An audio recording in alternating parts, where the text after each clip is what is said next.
Hey everybody, welcome. My name is Paul K. This is Saturday Mornings Outdoors. I am in the Outer Cape amongst the massive sand dunes, and we're going to try for some, believe it or not, we're going for some smallmouth bass a little later on. And we have Kettle Pond here. So also we'll be on the National Seashore and trying to give the scope on what's going on with the striper fishing out here. A lot of seals. Stay tuned, let's have some fun. Hey, what's up? My name is Paul K, and we are heading down the Outer Cape, out in the highlands of the giant sand dunes for striped bass and maybe some smallmouth bass in the Kettle Pond.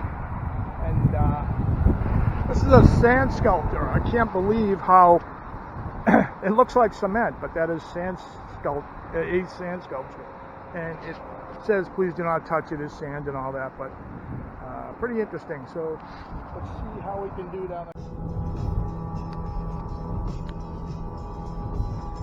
The Outer Cape is just, oh my gosh. Those sand dunes are 3-4 stories tall. Oh my gosh. First day of summer.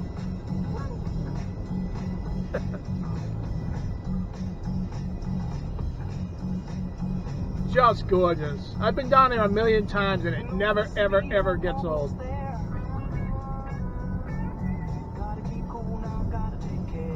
Look at that. This is why John F. Kennedy called it made it a national seashore. This is a national park here. And so the Provincetown Monument is the first place that the Pilgrims landed before going to Plymouth. But what's even remarkable is this is the tallest solid granite structure in the country. Probably further, I don't know, I'll do research, but it's quite a bit. That's solid granite. It's crazy. Beautiful. So that is just about art right there. I'm at the very top of the Provincetown Monument, hiked all the way up here just to get the view. Absolutely beautiful though. That is modern art right there. Let's go. This is a view of the commercial wharf in Provincetown from on top of the Provincetown Monument. It was worth the climb.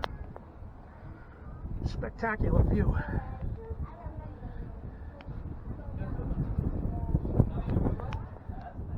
The craziness of Commercial Street.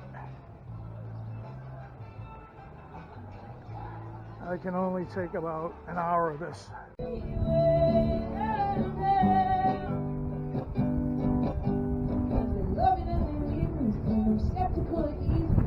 First they call me baby, and then they call me crazy.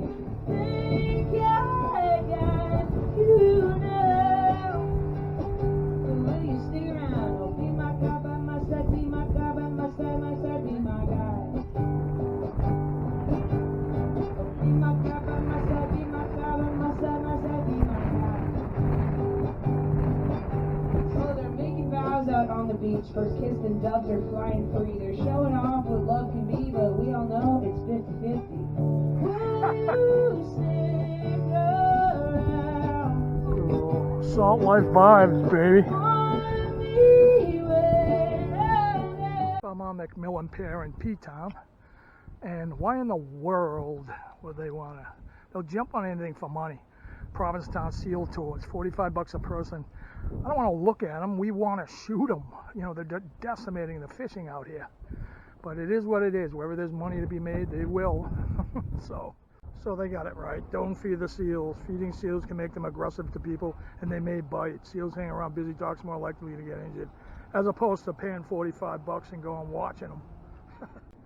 When you see the fried clams and the footlong, you know I'm down the Cape. It's about $40 worth right there. It'll be gone in 2 seconds. I'm starving. Let's go. And so we made it down here to wire it. See where the cuts are. I got my surf gear with me. I wanted to do some surfing, but that ain't gonna happen. Flat as a board. Got the shark warnings, be shark smart. The defibrillator and severe bleeding first aid kit. the same thing. But look at the magnificent dunes. This is why I come here, man.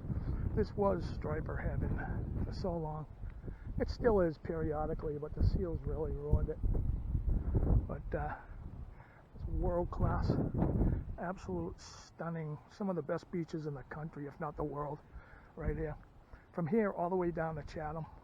That's Coast Guard Beach, head of the Meadow Beach, Race Point, all the way up. And the surfing can be really good here too, but not this weekend.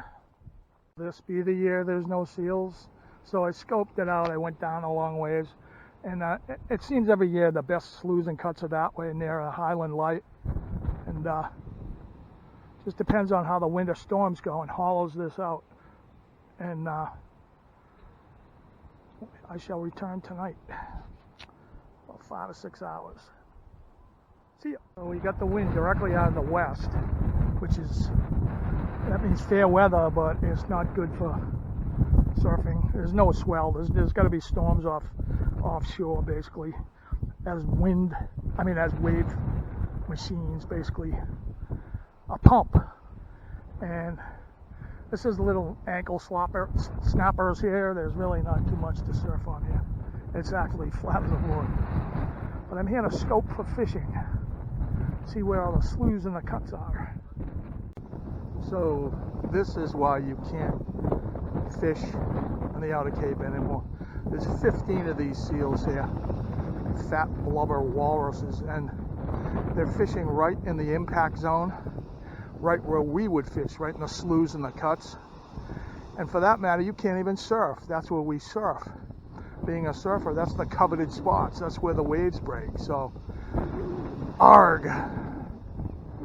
It's just so persistent, they won't go away. There's so many of them, they're just lining the beach from all over there. It's not easy.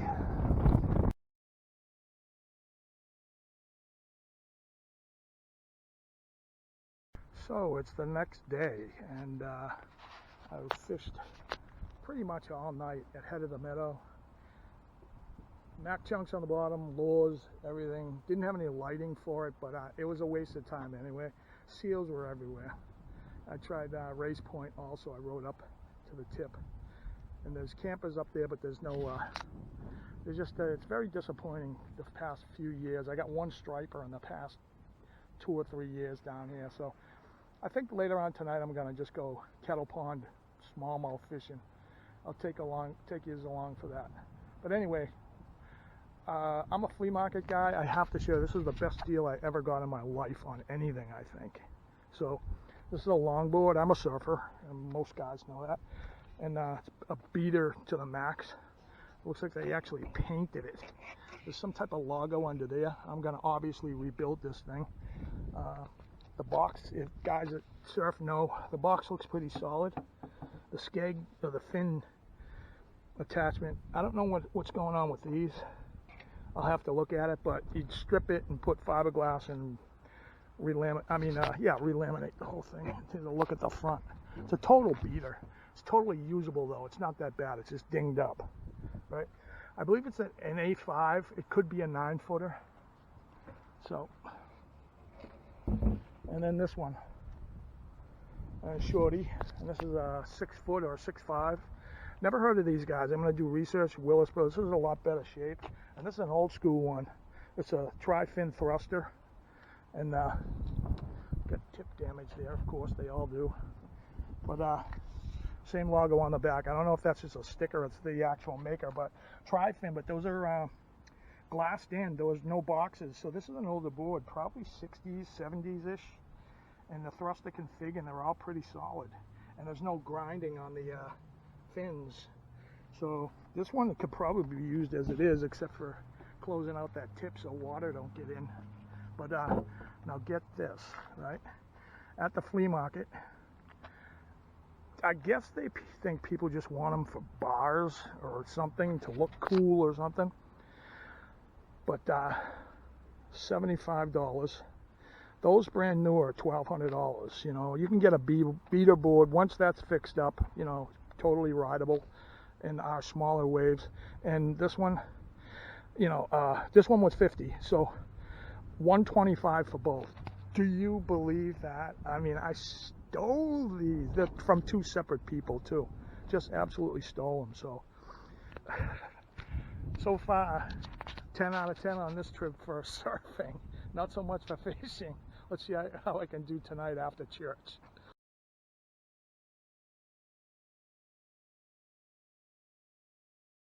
And so this charming pond, small, inviting looking, and there's a gentleman out there doing laps.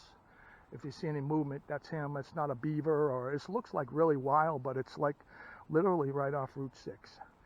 And today's fishing gear that I'm using, 4-pound test, pen, spinning reel, Shakespeare ultralight ugly stick, and I'm going to start off with a top water, probably right in front of these lily pads, and I'll let you know. Let's go. All right, so smallmouth bass, like 5th cast in, and amazing. I have a feeling this place is small and remote, and it really hasn't had a lot of pressure here. But let me get this guy in. All right, buddy. Take off. Nice. Finally. Cape fish. That's all I want.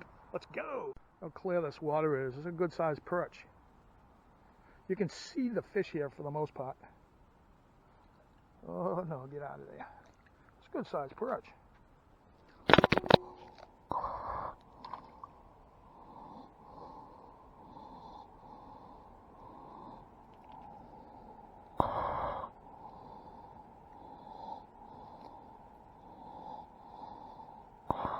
Oh.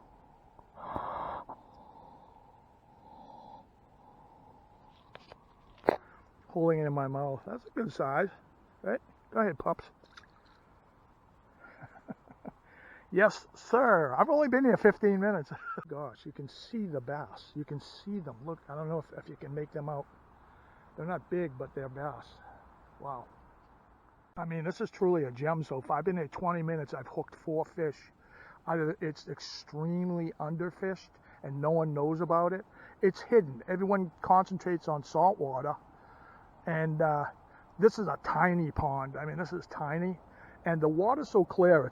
It's more warmer than what it's gonna be. But the depth here is like 20, according to the maps on Mass Wildlife. They're 20, 30 feet. Some of these, so it's not as cool as I thought it was going to be, but I'll tell you, it's either I'm here at the right place at the right time, the sun's going down, it's coming up the magic hour, or this is severely underfished. I mean, everything's just jumping on the Rapala. You know, it's a floating wrap. That's all I'm using.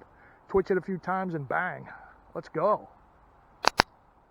Dude, now we're getting somewhere. He just swallowed that lure. That is a better fish. That's a 12, 14-inch fish. Nice. Holy crap. I wish I had a chest or head cam. I could have showed you the fight, but man, they're on. And now the bigger fish seem to be coming. Let me get them unhooked and get them back in. Boy, I'm afraid to think what's in here. That's a good fish. Go ahead, buddy. Go tell your great-grandpap. Just waiting, the beautiful shoreline here. This water is a lot warmer than I thought it was going to be. And casting out beyond the lily pads, along the pad lines. And just keep scoring and scoring. Sun's going down. And this is all the first time I was ever here, so. Yes, sir. Look how fat. Another one. I switched over to a man's auger tail spin. It's like a small, it's like a beetle spin but with a, I'll show you. But anyway, look how fat. There's food in here somewhere, whatever, you know, whatever they're feeding on, but healthy population of bass in here. Really cool. Let me get them unhooked and we'll let them go.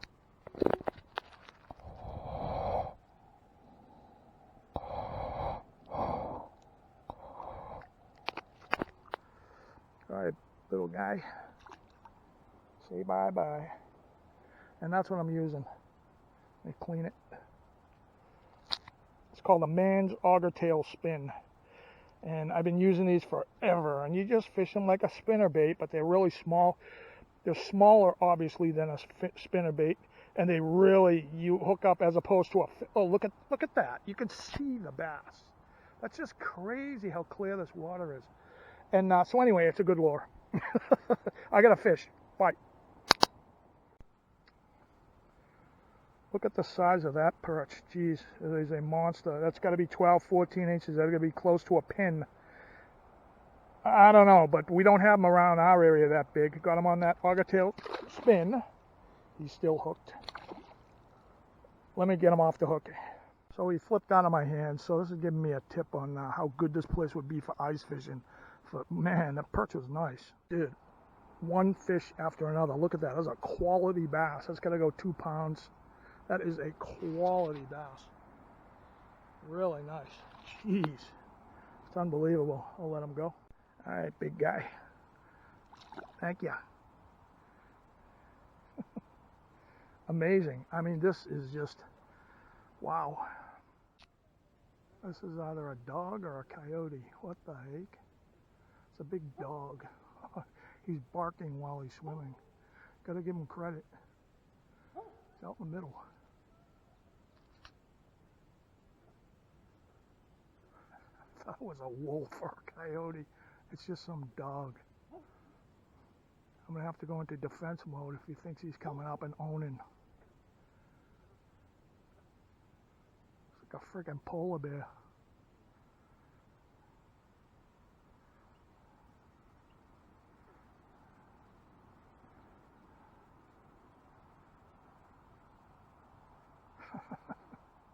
Oh, a beautiful sunset starting to occur, and with that I think I'm gonna close it. Kimber the wolf turned around and he's heading back in. All I can say is do your research, man. This is my first try at the first spot I picked in these Kettle ponds. Now I'm on the outer Cape, so they're everywhere all over here. I think there's like hundreds of them all over Cape Cod. I truly believe these are like untouched, is all I can say. These fish don't know what lures look like, or I don't see any tracks. There's no trash. The water's crystal clear. This is, I have to admit though, this is a small one. That might be it. Most people are attracted to the larger ones. This is probably, it claims 17 acres.